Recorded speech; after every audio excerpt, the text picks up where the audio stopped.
Sering muncul pertanyaan mengapa PKI yang saat itu menguasai situasi dan memiliki pendukung di segala macam lapisan masyarakat berubah menjadi ayam sayur yang segera mati pada gebrakan pertama. Dalam masa kejayaan Nasakom, Aidit dan masa PKI terlindung dan secara otomatis bisa berlindung dari ancaman kelompok lain. Dengan Nasakom, para pemimpin PKI bisa meraih berbagai jabatan politis dalam pemerintahan. Meski tidak punya kewenangan memberikan keputusan atau menentukan kebijakan, posisi tersebut ikut serta mengangkat citra partai baik di dalam negeri dan juga di luar negeri.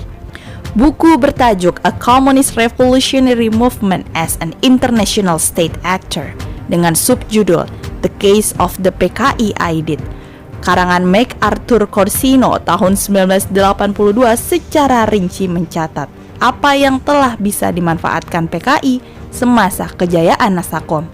Aidit dijadikan anggota delegasi resmi sewaktu Presiden Soekarno tampil di sidang Majelis Umum PBB tahun 1960.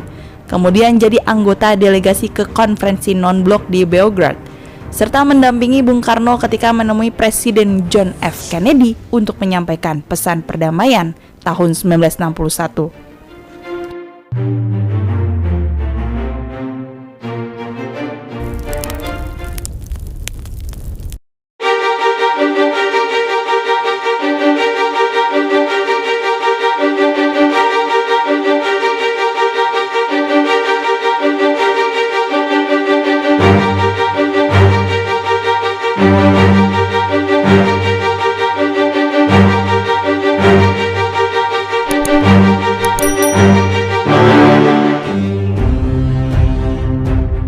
Sebelum tahun 1960, tidak pernah PKI diajak berperan serta dalam kebijakan diplomasi Indonesia.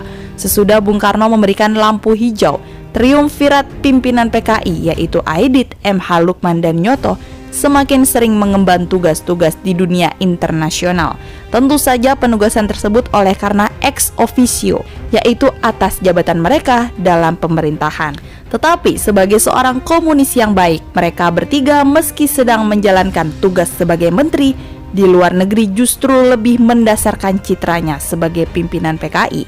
Pada sisi lain, sebagaimana pernah diungkapkan oleh Jenderal Willoughby, mantan komandan intelijen AS di kawasan Pasifik, tidak diragukan lagi, beragam kegiatan PKI pernah mendapat bantuan dana yang disalurkan lewat Kedutaan Besar RRC di Jakarta. Bantuan tersebut pada umumnya dilakukan lewat Bank of China cabang Jakarta.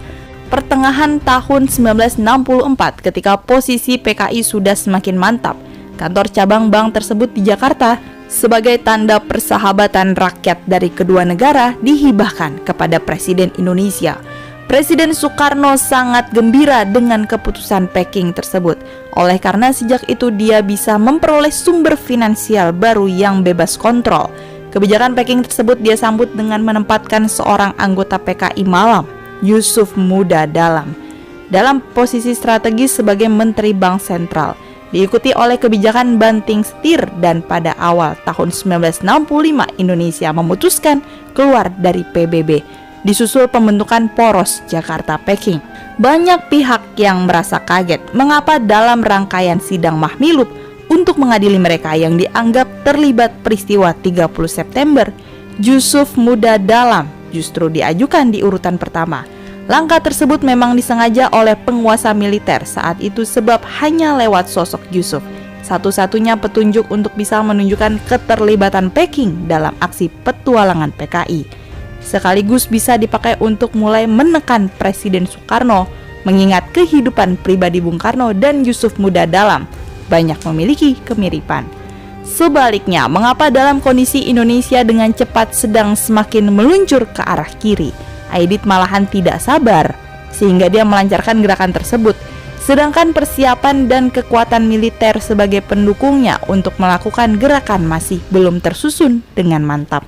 Untuk menjawabnya, kita harus kembali kepada masa sesudah Aidit berhasil merebut kepemimpinan PKI. Dia tidak akan pernah lupa kepada jasa Syam Kamaruzaman yang pada saat itu adalah ketua SBPP atau Serikat Buruh Pelabuhan dan Pelayaran Tanjung Priok, yang sudah pernah menyelamatkan dirinya ketika harus menghindar dari razia Agustus.